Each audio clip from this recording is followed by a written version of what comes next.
Olha, nós estamos agora recebendo aqui no nosso estúdio o médico pediatra Cecim Oscar. Doutor Cecim, boa tarde, obrigada pela presença. Nunca é demais a gente falar sobre esse assunto, né? Tem sempre o que ainda alertar, o que lembrar, uma dica para dar. Quais os cuidados, desde que a criança nasce, que o senhor acha que são fundamentais para evitar acidentes domésticos?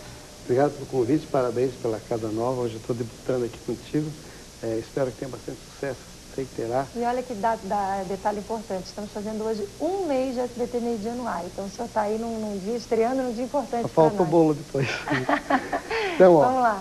O que eu quero dizer? Que hoje, se você pegar estatisticamente, a grande maioria de mortes na infância, acima de 2 anos, a maior causa é acidente. Se você pegar abaixo de 1 ano, fica muito parecido o acidente e as doenças. Então você pode dizer hoje que a doença mais importante na infância são os acidentes. Tá? Então hoje você pode colocar o acidente como a principal, a primeira e a mais importante causa, e aonde você pode trabalhar exatamente aqui na mídia. Por quê? Porque o doente vem para o médico com um problema de saúde e o médico trata. O acidente não, o acidente Ele acontece no berço com a criança dormindo, né? Então, qual é o primeiro acidente que ocorre quando a criança nasce? É a broncoaspiração. Florianópolis tem meses que chega a acusar 20, 30 casos, entendeu? Nós tivemos no ano passado uma estatística grande, só as crianças que estavam, que foram para o serviço de verificação de óbito do infantil, é uma coisa alarmante a quantidade de crianças que morreram porque tomaram a mamadeira, deitaram, e quando a mãe foi ver de manhã, a criança estava morta. Então a primeira coisa que você cuida é o mamar. Então nunca se dá de mamar para uma criança com a mãe dormindo ou com a criança dormindo. E nunca se coloca a criança logo em seguida no berço e vira para o lado. Porque se essa criança for arrotar, ou se ela sentir mal, ela vai vomitar para fora e vai vomitar para dentro e vai morrer. E isso é muito mais comum do que se imagina. Então, o principal cuidado nos primeiros 6 meses de vida é a broncoaspiração pós-mamada. E isso ocorre em qualquer faixa de dinheiro, quer dizer, faixa ocorre social. No rico, no pobre, na classe média. O que fazer para evitar? Tem que esperar o neném arrotar? Não dá de mamar com a mãe dormindo, nem com a mãe cansada. Filho, a criança passar fome, chorar e só ir mamar depois. Então, mama, coloca em pezinho para arrotar e coloca a criança deitada, com a cabeceira um pouquinho mais alta e de lado. Existem produtos que deixam a criança de propósito de lado, são tipo umas almofadas, enfim, que encaixa a criança, ela fica de lado. Isso resolve, isso funciona? Porque isso é bom? Resolve, vamos supor, no primeiro mês, no segundo mês, depois a criança começa a se mexer, ela não para mais. Então é uma coisa dinâmica. Então esse é o primeiro. Segundo é a história do banho. Hoje acontece menos, mas já aconteceu mais. As mães às vezes colocavam água muito quente e quando colocavam a criança dentro da banheira, a criança acabava se queimando. Então, sempre experimentar a água do banho. Então, coloca no dorso da mão aquela sensação de água morna, é a temperatura ideal. E nunca se deixa... Criança sozinha no banho. Então, às vezes, o que acontece? A mãe está lá dando banho na criança, às vezes a criança maior de 5, 6, 7 meses, que já senta, e aí o telefone toca. E a mãe vai atender. E quando ela volta, às vezes a criança já está escorregou afogada. E não conseguiu levantar. Escorregou e não conseguiu levantar. Então, são cuidados pequenos. Depois começa a história que a gente viu na televisão lá. Não, de colocar objetos. Por quê? Porque a criança, ela nasce e tem uma fase chamada fase oral. Então, os olhos da criança até 2 anos não são os olhos, é a boca.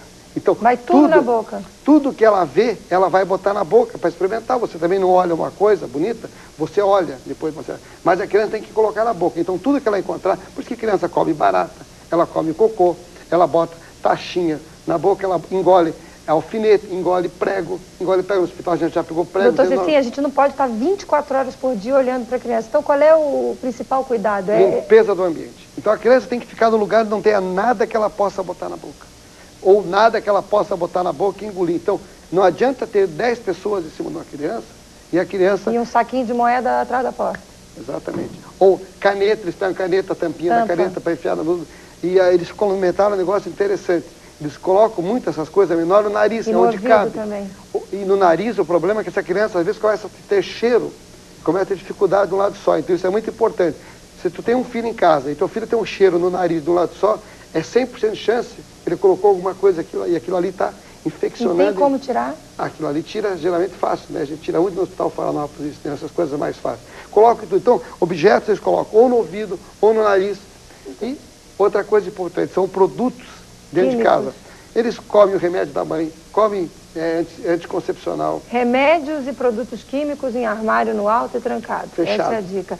E rapidamente, só mais uma coisa, relacionamento na rua, com estranhos. Outro dia a gente meio que ouviu uma história de que uma criança teria havido uma tentativa de rapto num supermercado da capital, da Grande Florianópolis, enfim. Como evitar esse tipo de contato com estranho? Pra gente encerrar. Eu acho que essa coisa de contato, eu vi essa mesma história que aconteceu em Fortaleza, já ouvi essa história que aconteceu no Rio, eu acho assim que é um boato, sabe? Eu acho que é mais boato. Mas de qualquer maneira vale a dica, o que fazer? Eu acho que não pode deixar uma criança sozinha, só isso. A criança tem que estar sempre com o adulto. Se a criança é maior, ela não deve parar para um adulto, para um estranho. Se o estranho chegar e abordá-la, ela deve se desviar e ir em frente, só isso. Não deve dar confiança, não deve receber nada de estranho, nem bala, nem chocolate. Você perdeu um negocinho aqui, é teu. Vai embora. Então, eu acho assim, não se para pessoa estranha. Não conhece, não fala, não recebe nada, não indica nada. Eu achei bastante interessante uma revista de circulação, só para encerrar, uma revista de circulação nacional lançada essa semana, traz uma reportagem sobre isso, por causa de um levantamento recente do Unicef, mostrando que no mundo, uma das principais causas de morte em crianças são os acidentes, né? Principalmente domésticos, e essa revista diz o seguinte: ensine a seu filho a gritar.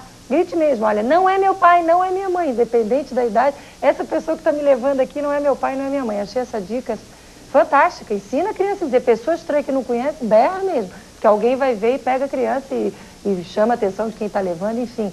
Acho que dica nesse sentido nunca é demais, né, doutor Cecílio? E outra coisa importante, tomar muito cuidado com a depressão na infância. Muitas crianças que às vezes largam o braço da mãe ou atravessam correndo na rua. Para chamar a atenção. É uma forma de chamar atenção e às vezes uma forma de depressão, às vezes uma forma até de suicídio da criança. Muito cuidado com isso, que isso é uma manifestação máxima de um problema que foi colocado pano quente, mas não foi resolvido. Belas dicas. Doutor Cecílio, muito obrigado por essa estreia aqui com a gente no SBT Meio Dia. A partir de 25 de junho estou no programa da manhã, o Acorde, e com certeza o senhor vai bater muitos papos comigo ainda. Obrigado, uma boa tarde para o senhor. Obrigado também.